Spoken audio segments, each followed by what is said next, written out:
Hi, this is Jeremy Bradshaw from MarineMax in Venice. This is one of my new listings. This is an exceptionally clean 2006 Scout 282 Sportfish. This is a one owner inside stored.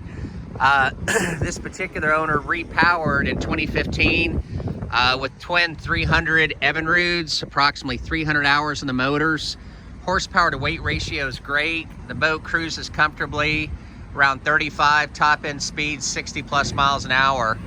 Scout's known for quality, fit, and finish. This one has the real nice Carolina flare right here.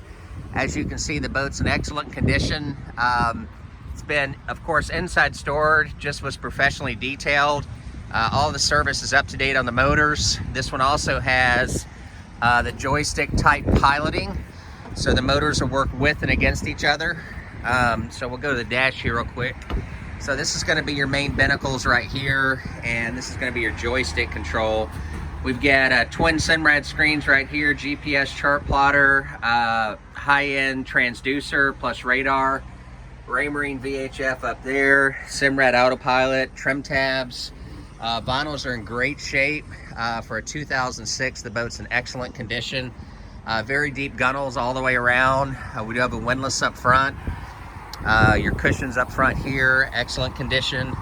Boat super clean. Underneath the console, we've got a marine type head, freshwater system, stereo, raw water wash down. So this is a lot of boat for the money. We've got the boat listed at $89,900. It's located here at MarineMax in Venice. So if you'd like some additional information, feel free to give me a call. My number is 941-376-3345. Thank you again for taking the time, and we hope to talk to you soon. Bye-bye.